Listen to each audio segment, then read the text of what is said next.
know what time it is. But thank you to see so many people here today at the Extreme Hangout with us for this session called Guardians of the Earth, Indigenous Youth Leadership in Biodiversity and Climate Action.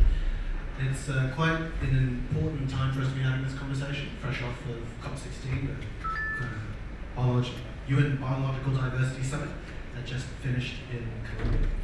And it's important for us to have this crossover because by certain estimates, Indigenous communities protect up to 80% of all global biodiversity.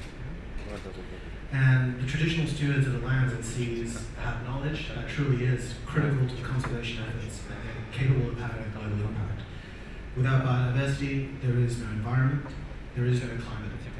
So the voices of Indigenous leaders must be heard. So let's listen. First up, Whitney Melinar.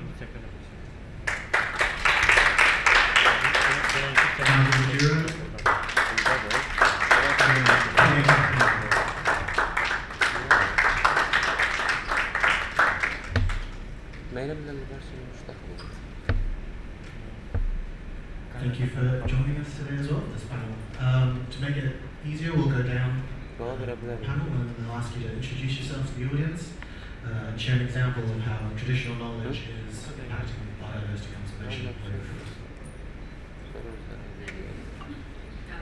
Hi everyone, I'm Priyanka.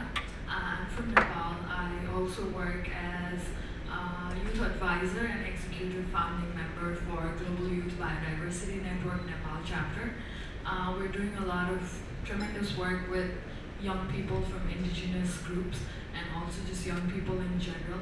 One of the most exciting things that we did recently was before COP16, we did a national level consultation for a national biodiversity strategy and action plan. And this was a big win for us because we're going after the government to include young people's and indigenous people's voices in the strategy and action plan. And we're able to submit it to the government. So that is part of my introduction. Moving to the next question. Is how traditional knowledge is impacting biodiversity conservation. Okay, so I'd like to share an example from one of the areas in Nepal, Annapurna conservation area. We have 6 conservation areas in Nepal, but this is the only conservation area where local people are allowed to reside inside conservation area. So this whole conservation area has been designed with the idea that indigenous people need to lead the conservation initiative that is happening. It is also important to note that there are 100,000 people residing in this area, and it also has the 10th highest mountain of the world, Annapurna, which essentially means goddess of nourishment. So this has been a very successful project launched by actually non-governmental bodies in Nepal. So we have actually taken, I think it's a great example for everyone around the world on how we can include traditional knowledge from indigenous peoples and local communities into conservation and protection. In terms of Nepal, most national parks are military controlled. So this is the only area where conservation area is controlled by community. They're allowed to use the resources that arises from this area and park in general. And it also does not have any military presence, which is, I think, a big win for indigenous peoples and local communities because they are always struggling with their identity and right to land territories. And it has also been so successful. It's been working for more than 10-20 years, and it has been doing tremendously well. And on top of that, what they are also doing is adding like I mentioned, the 10th highest mountain is there, so a lot of trekkers move through this region. So everything that is collected in revenue is handed over to the community, and the fund is allocated to kind of run the region more properly. So I feel like this is a great example for how traditional knowledge can be used for biodiversity conservation and how we can enhance this in terms of now with Biodiversity COP, we talk a lot about other effective area conservation measures. Maybe we could add something like that into it. And it is very important to hand over the power of protection and conservation and the role of leadership in this to indigenous peoples and local communities. And from this success, I think we can draw that, they can do it. They have been doing it for years and years before we kind of streamlined it into political and geographical boundaries. So yeah, so we need to kind of move this into handing over what belongs to them. Thank you. Yeah, hi everyone. My name is Najim Adoro. I am Indigenous Caquetillo from Aruba, a super small island in the South Caribbean, close to Venezuela. I am an Indigenous leader in Aruba. I'm also an intersectional environmental activist, the frontline activist in Aruba. And also I am a sustainability scientist specialized in climate change, indigenous people's rights, agroecology, and sustainable development. And on the side, I'm also a multidisciplinary artist. The second part of your question was the traditional ecological and indigenous ecological knowledge, and how does it impact biodiversity? Yes. So my people have been awesome farmers for many, many centuries, and we still are. We have been taking care of nature, and we've been doing that for centuries. So we know when to harvest trees and plants. We know when to fish certain fishes, what time of the season or the day to do specific things with nature. We have been planting in areas and restoring and regenerating specific areas around Aruba. And right now in Aruba we are doing multiple projects, agroforestry and syntropic agroforestry farming that regenerates the land as well, and creates food security for my people, my community. But yeah, we have been taking care of the land. We have been protecting specific species as well and understanding like their role within the ecosystem in Aruba. So for example, specific birds, we see them in specific trees. We protect the trees and we harvest the trees when the birds are migrating to Aruba or if they are staying around. Other things that we do is like we make sure that things are intact and protected as well. So we protect specific endemic species. So endemic means that you can only find it in Aruba. We have, if I'm not mistaken, 3 endemic species. 2 of them are birds and 1 of them is a mammal, a reptile, sorry. And yeah, we just take care of them, we protect them, and we know their spiritual and ancestral connection with the land as well. So for example, we have shokos. Shokos are burrowing owls that you can only find in Aruba.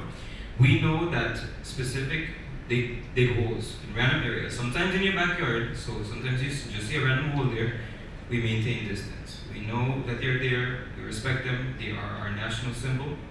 We keep distance. So we also take care of them because they're also our ancestors in another dimension, another spiritual, physical way to see them. So it's more or less of being one with nature, having harmony with what's around you, and if you don't have it, then you also die. Because it's like you have been always living with it, and if you don't know how to live with it, you die with it. So that's how we use traditional ecological knowledge to protect, conserve, and also have impact on biodiversity in Aruba. Thank you very much. It is very important for us to be able to work within the natural systems and the harmony that are already in everything we've already mentioned. Thanks, Whitney. Good day, everybody. My name is Whitney Elena, and I am from the beautiful country of the Commonwealth of Dominica. We are rich in biodiversity, the forests, the mountains, the rivers. I am part of the Kalinago tribe, and I am an Indigenous rights advocate, social and climate justice advocate, and I study international relations sociology at the University of the West Indies Cape campus. Regarding your second question, Traditional knowledge. Yes. Impact of biodiversity. Yes. So I think both my colleagues would have covered the importance of traditional knowledge in biodiversity and conservation. Specific to my tribe, I am saddened to share that we are losing the connection to traditional knowledge and our younger generation.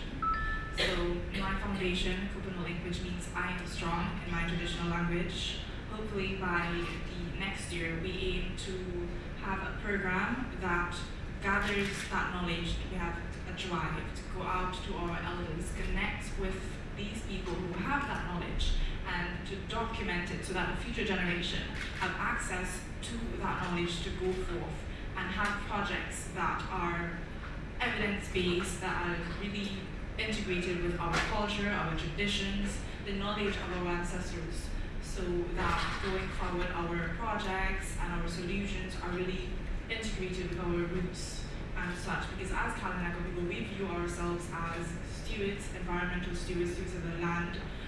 Our coat of arms in Dominica is Aquimonti Silate, that means after God is the land. And I think that is powerful, especially for us as Indigenous peoples, to really recognize that the land is important, to really respect and honor the land, and to uphold our duty to protecting the land and the earth that sustains us as Indigenous peoples, and to really maintain that connection. Thank you very much.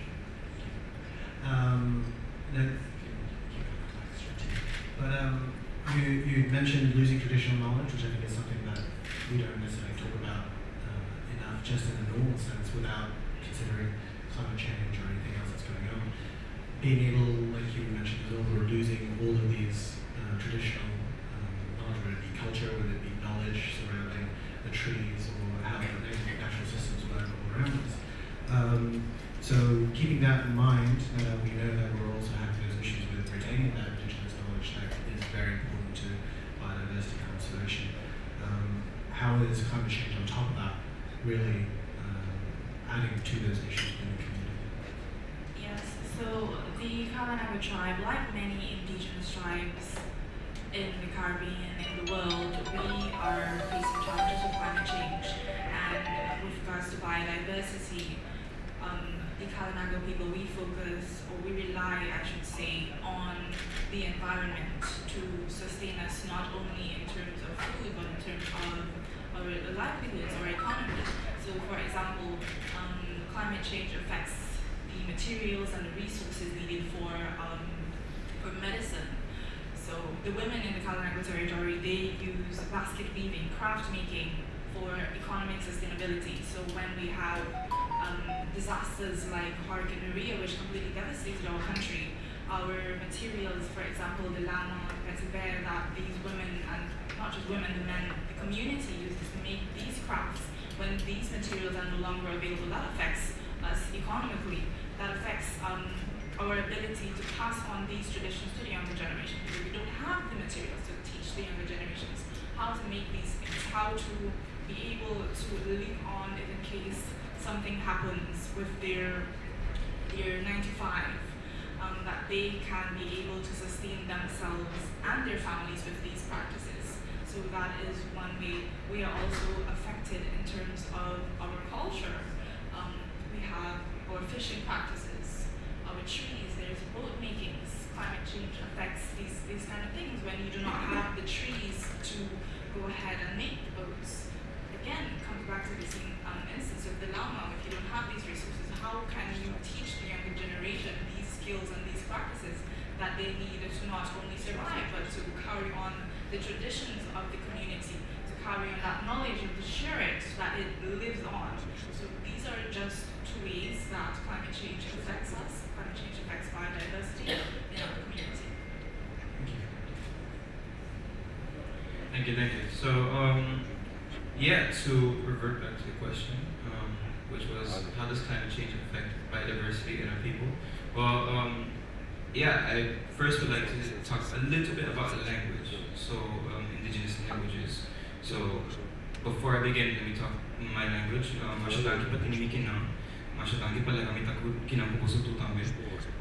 Thank you for having me here. Thank you for letting me be here with all of you. The word hurricane comes from the Arawak language, Orakan. Orakan is the god of storms. Right now, Indigenous peoples predicted this. We already saw this happening. The minute you ruin the balance with your nature, with your environment, you are making the god angry. So right now we are seeing more hurricanes. So the god Orakan is getting angrier and angrier, and it is hitting us more because we are being disbalanced with nature. So that is one that you can see that Indigenous peoples have a specific connection with the natural balances of nature so hurricanes, and just wind as well. Waru is what we call wind, or like tornadoes. That also is becoming more frequent in specific Caribbean islands. How else does it affect us? So in Aruba is very, very dry right now. It's becoming one of the hottest Caribbean islands, just in the region, and it is affecting our local farmers, which we call punuqueros, or just the farmlands, punucos. And so we always had this traditional practice and this ancestral memory of farmlands, using the land, being one with the land, and it gives us something in return. You nurture it.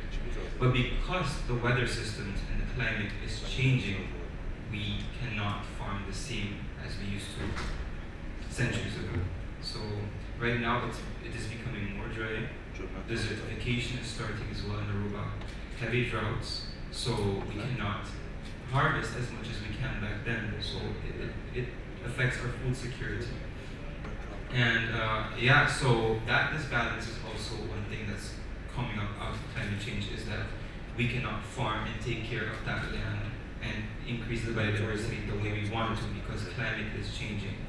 And it affects us directly. So we are the first ones that feel it, because we are the first ones that work with nature. And once nature is disbalanced and out of control, we feel it. So I mentioned drought, and it also, I could just use another example of myself. So when I mentioned that we know that specific times of the season, we get specific fruits or flowers or vegetables. So in early October, actually it was September, we were supposed to get this specific fruit that always grows around September, which is rainy season. This fruit is called shimaruku. Shimaruku is a Caribbean cherry, basically. And it has high concentration of vitamin C, more than your fruit, such as orange. It has a lot of concentration of vitamin C.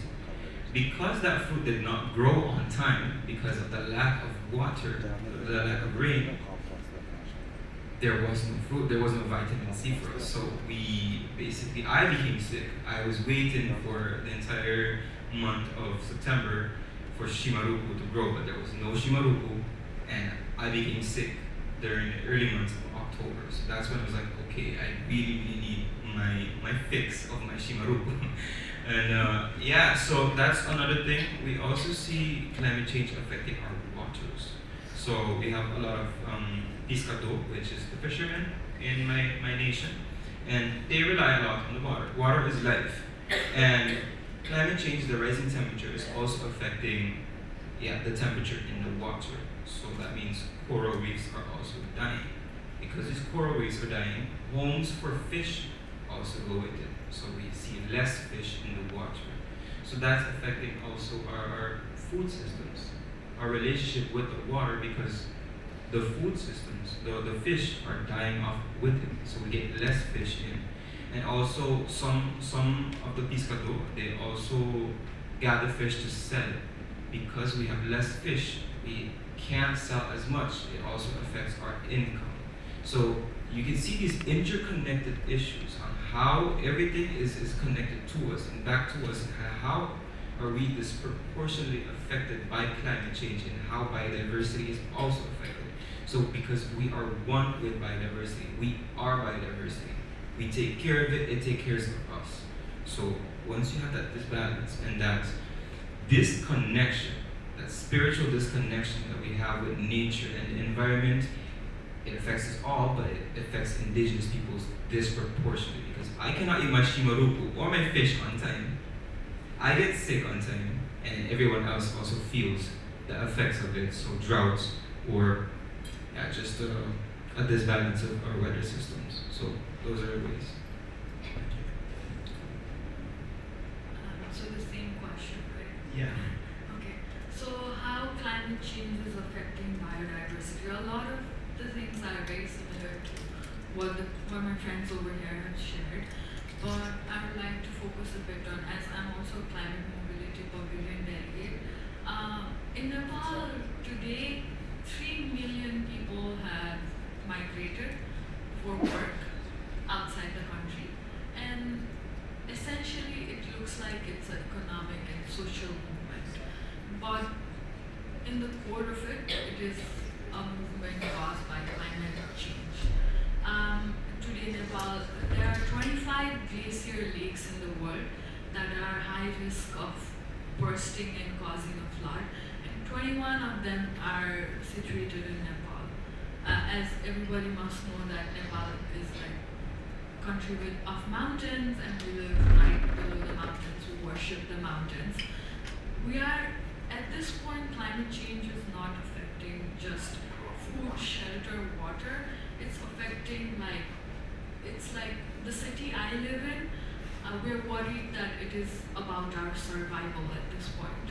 It's not about food, shelter, or just water for us anymore. It is much bigger. The problem is at much bigger scale because we live in a very delicate environment. Mountains are very delicate, just like oceans. And what we have created now, I see that there's a lot of, I'll be very direct with this, that there is a lot of disconnect I see between biodiversity and climate change at these global discussions. But the decline in our biodiversity is very directly connected to climate change. The change in crop patterns, the fishermen not being able to fish, these are all problems we're facing. But more than that, what I'd like to kind of make note of is that this is not anymore about just biodiversity for us. This is about just being able to survive. And it's easy to say these things at these forums that, oh, you could migrate, you could go somewhere else, you could start your life, but that is not possible. It's my home. I live in a city in Nepal. I don't live in a biodiversity hub, but my life is at stake. I have known this home for 27 years, and one lake outburst could destroy it all. So I feel like we all need to understand the gravity of what a lot of nations here are asking at this COP, which is supposed to be essentially a financial COP. We have had the loss and damage fund for almost 2 years with no significant amount of financial promises. So as a lot of what I want to say has already been covered, I just want to end by saying that this is not just about being the essential need of survival, but just being able to live and survive and just fight climate disasters. Thank you very much. I think that is something that we tend to forget is when we're at these events like COP, let's say compared to COP16 that happened in Colombia, when we talk about policy, we don't actually see the people. I think that's the fundamental issue there. With biodiversity, you can't take us out of the equation. So as you said, Nigel, once you accept that balance, it's a very slow whirling, so then it's affecting fisheries, it's affecting farming, it's affecting internal migration and displacements, and these are all coming from not just one issue, a series of issues. So what I'd like to ask you then is, how would you like to see those issues and potential local solutions and knowledge coming from these impacted areas make it to the UNFCCC climate goals? So I would like to go back to Biodiversity COP a bit. Even though I myself was there, it was a very big struggle, but as a result of COP16, now we have a different subsidiary body for Article 8J, which will essentially put Indigenous peoples and local communities and kind of enhance their participation, which is a very big win for the community itself. And another we have Cali Fund for digital sequencing information on genetic resources, which identifies that 50% of this fund will be dedicated to IPLCs. So these are very great examples that we can kind of learn and resource from. I'm making a lot of comparisons with Biodiversity COP and Climate Change COP, maybe because I was just there, but also in general, I feel like we generally say that Biodiversity COP is people's COP, but I feel like that is not definitely replicated in Climate Change COP. So we could definitely see more of that in terms of inclusion, in terms of having our say in the negotiations as observers, as Indigenous peoples and local communities, as women, as youth. We could definitely see that kind of increase. And yeah, it's a big win that now we have a different subsidiary body for Indigenous peoples and local communities and a fund that is entirely dedicated to fair and equitable sharing of resources. This, I feel, is a great example for how we can kind of incorporate Indigenous voices and local communities' voices in global events like this, and I feel like there's a lot to learn from there. Of course, by saying this, I do not mean we have reached our target. There's so much more work to be done, even with the fund being existing.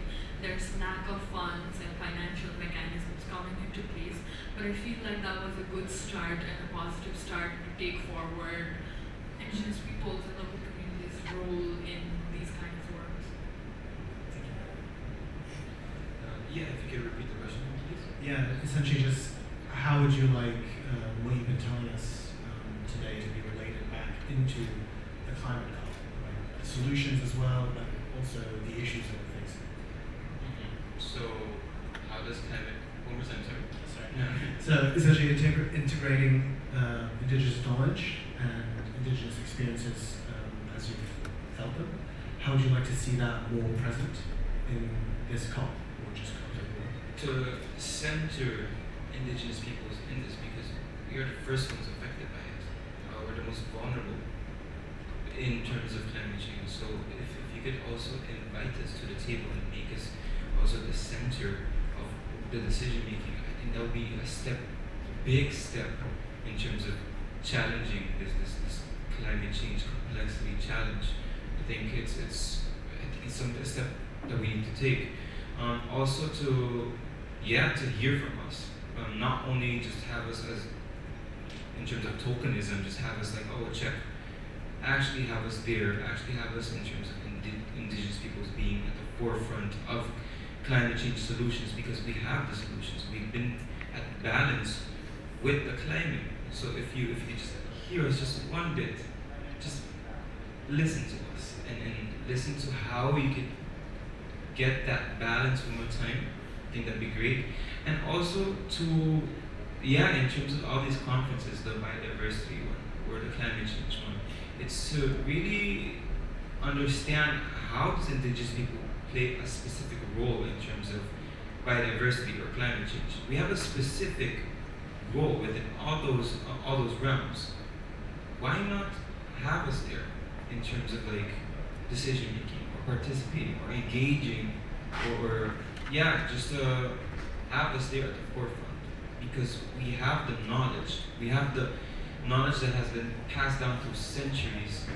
Listen to those, because scientific knowledge is not traditional knowledge. It's not Indigenous knowledge. We have been practicing this for way long. Listen to these knowledge that you cannot just find in textbook, and then we can just present it forward, and then we can create a synergy between these solutions in conferences, and then we can move forward. I think that's how we can take on this complex climate change challenge. Thank you. To add to what my friends were saying, I think first we should start with recognizing Indigenous lands and Indigenous governance systems, not just at COP, because I believe it starts at the local level, it starts at the regional level, and so I think our local governance systems, our regional governance systems should first recognize Indigenous people's rights and include it, whether it be in policies or statements that include Indigenous people, that are for Indigenous peoples, that allude to Indigenous peoples. We should first be at the forefront of this. And also with regards to collaboration on conservation projects, I think that should be a very big thing. As Nigel just mentioned, we have that knowledge. At least we should have access to that knowledge to share and inform conservation and biodiversity projects. With regard to funding, I would like to say on behalf of Indigenous peoples from the Caribbean region that more needs to be done to include us, because as my friend Nigel would have said in conservation earlier, we are a minority within a minority within a minority. And what I've realized is that we often have challenges with funding, not just international funding for conservation and biodiversity projects. We have challenges with access to international indigenous funds available for indigenous peoples, where we are not eligible, or at least on the website, we do not find ourselves included as Kalinago people. As the tribe from Aruba, we are not included, and I think more needs to be done on that level. But first, our regional institutions or regional systems, they need to include indigenous peoples, include our perspectives, and really let that respect for indigenous knowledge and traditions be at the forefront. Thank you very much. Yeah, so empowering communities really helps to provide those solutions that we need, not just at a local level, but then. Yes, absolutely. And I think we, as Kalinago, we have been very fortunate in terms of our local governance system, our national governance system, I should say, in that our Minister for Environment and Rural Upliftment and Kalinago Empowerment is Indigenous, and he is the first Indigenous person to hold that portfolio in the region. And I think that is an amazing step forward. And then, I am here today with his support, so I think that is a big step to having Indigenous perspectives at these kind of conferences at COP. So really, it starts at the local level, at the regional level, and hopefully with that support, we can be here and we can have a larger voice at these conferences and have a larger impact, and hopefully have results that reflect our perspectives and our voices. Thank you very much. It's absolutely true. I think that from that perspective, we need to have Indigenous representation at every single level. So as we're working to get to that point at an international policy level, what are, from your perspectives, what would be something that you would want to see come out of this COP? As we all know, this is a climate finance COP, so I would just like to say, for Indigenous peoples, I would like to see more access to financing for projects that improve Indigenous lives, that keep in mind Indigenous traditions and knowledge, so that our future generations have access to the knowledge and the skills that we should have as Indigenous people, so that we continue to protect the environment, we continue to protect biodiversity, all of these things that we are here to do at COP, so that we can continue to do those things and keeping in mind our Indigenousness. Thank you. I'll ask you the same question, Nigel. What would you like to see from your perspective coming out of this COP? More representation. More representation of Indigenous peoples, and also, the funding. We, like Whitney said, we are a minority of a minority of a minority. We are Indigenous peoples, but specifically in the Caribbean, but we are also the youth. So it's very, very niche and small. And to find funding, it's like we have to go through all these obstacles and hurdles just to get some sort of small funding for projects that we as Indigenous peoples are organizing. And as well as like having Indigenous people's rights be a synergetic process with climate change process or financing. I think that's also important. If you combine them both, you could have the best of both worlds. I think that's something to take note of. And like I said, I keep mentioning this, but representation, having a voice, having a seat at the table, but also flip the table and let's do something finally, instead of just sitting at the table. Listen to Indigenous peoples that don't even have a table and then get to work. I think that's also something that we can do. And also including specifically Indigenous Caribbean people, because we are the first ones that were affected by climate change, because we are the first ones that got affected by the by colonialism. So I think colonialism started because climate change started because of colonialism, and the Caribbean people were the first ones affected by that. So I think it's good to also really listen to the centuries long that we have been affected by it and include us at COP. But outside of COP and in any other spheres, political, social, or any other type, to really involve us and engage with us in hearing our solutions to what we have to bring to the table that was flipped. I believe it's the same question. Sorry. The points I wanted to raise have already been raised, and I might be being a little bit too optimistic, but I would like to see that in terms of financial mechanisms, the global GCF and JEP were primarily funding climate finance projects.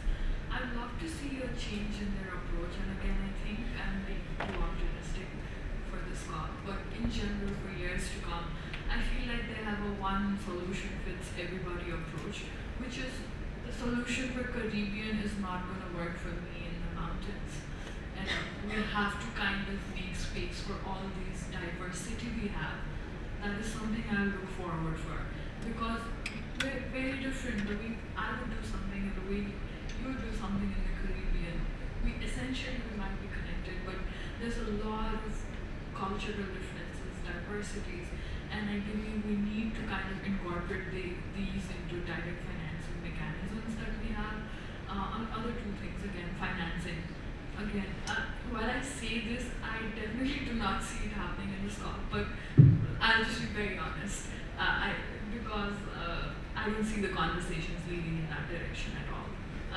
But direct financing mechanisms from any COP, all the three Rio COPs, direct financing mechanisms for indigenous peoples, for local communities, and not just a seat at table. What do we take back home?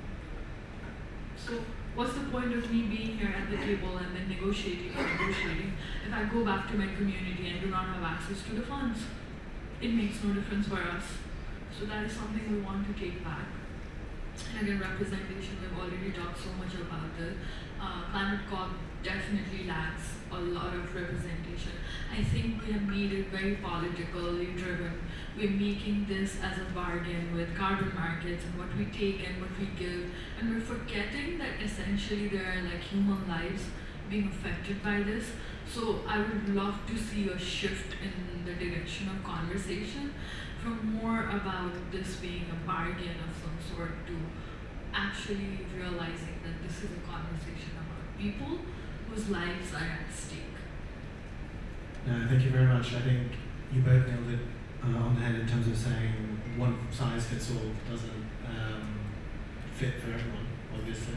We are going into it, one size fits all can also kind of be seen as a new form of colonialism, but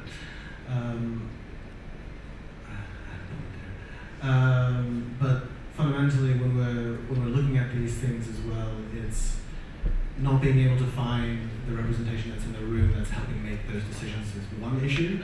When we're looking at just negotiators from the actual negotiations process, there's much less negotiators from developing countries, much less indigenous areas, like you said, minority are at the table. So we clearly need to be rethinking the systems that have brought us this far. They're clearly not working. So clearly we need more impact from these voices. I'm going to open it up to the floor in case we have any questions. Anyone wants to ask any questions to our panel? No? Good afternoon, everyone. My name is Noelia, and I'm from the island of Bermuda. I was wondering, what do you believe other small island developing states can do to help your cause?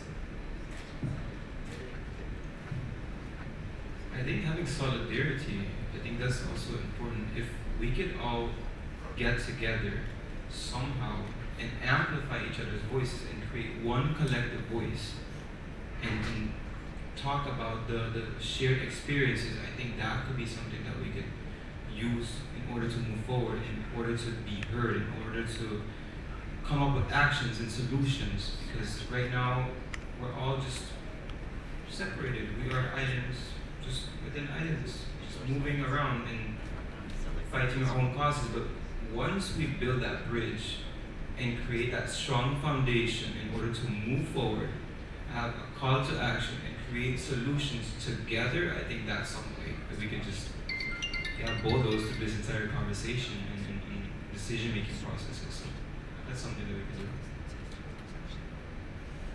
Yeah, more voices is stronger than just the one, right? And I think it also goes farther than just building those bridges between the islands, but also, as you said, there are differences between, even within the Caribbean, within the different islands, but also when you're looking at a situation in Nepal and other developing countries and vulnerable countries, we need to be able to talk more as one voice rather than individuals trying to still fight for something at this negotiating table.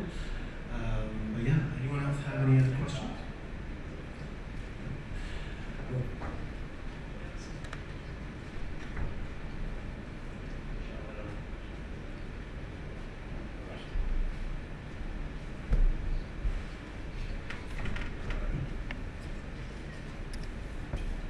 Hi, I'm Daniel from Brazil, and my question is for you, Whitney. You mentioned that there is a difficulty on getting funds that are already assigned for Indigenous people. Could you just elaborate, like, where the difficulty comes from, specifically your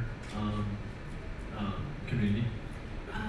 Yes, I do not feel comfortable name dropping these organizations, but there have been instances where, so I'm not sure if you would have heard, but I have this foundation. It's called Kupanol Inc., which means I am strong in my Indigenous language, and we focus on social justice and climate justice initiatives within our community. And well, recently we are focusing more on climate justice, and there have been instances where I find an Indigenous organization and they have funding available for Indigenous peoples, and I get all excited, like, oh my gosh, we have projects listed, and I go and I try to start the application process, and obviously with these kind of fundings you have to go through the eligibility criteria, and oftentimes, I should say most of the time, I am stuck at this position because my tribe, the Kalinago tribe, is not listed as eligible for these Indigenous funds, and we are Indigenous peoples. So then I find myself questioning, how do I prove that I am Indigenous?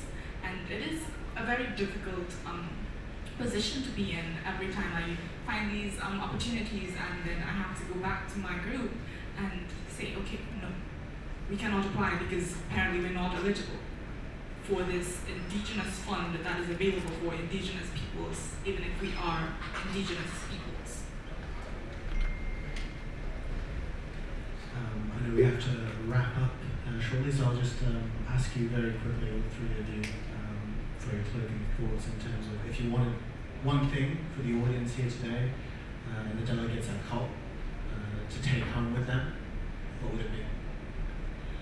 I would just like to say, please lend a listening ear. I ask for your support, I ask for solidarity, and to other Indigenous peoples at COP29, I also ask for the same thing. I ask for listening ear, and I ask for your support and your solidarity for Indigenous peoples of the Caribbean region. For me, also to echo what Winnie just said, yeah, listen to Indigenous voices, but also include them in your projects. I mean, there's so many projects that you could organize and come up with. Why not also include a demographic that it has the most say, or also is the most vulnerable to it? Why not include them because they have the most solutions to it? I think that's also something that we could take away from this. Also, yeah, in terms of Indigenous knowledge, give the land back. Let us take care of it as well. Once we take care of it, we can all thrive from it. We have been at the forefront of defending it. We have been at the forefront of protecting it.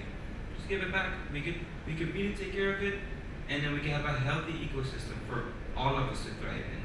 So yeah, include us in projects, invite us to conversations, have us work with you to build a better future, and also listen to us and invite us to these type of conferences or conversations, or also, just let us be the stewards of it, because we always have been. Okay. Well, There's so many things I want to highlight, but because this conversation of climate change is very complicated. It's multidimensional. It talks about finance, economics, biodiversity, climate change, 1.5. There's so much, but I think a message I would like to leave is inclusion. Inclusion in financing, inclusion in monitoring, inclusion in implementation of these projects, inclusion of indigenous peoples, local communities, women, youth, and other people that are a minority within a minority within a minority. Just inclusion is what I'd like to say to all the delegates over here today. Thank you very much. Whitney, Nigel, Priyanka, thank you very much for your time, and thank you very much for being here with us.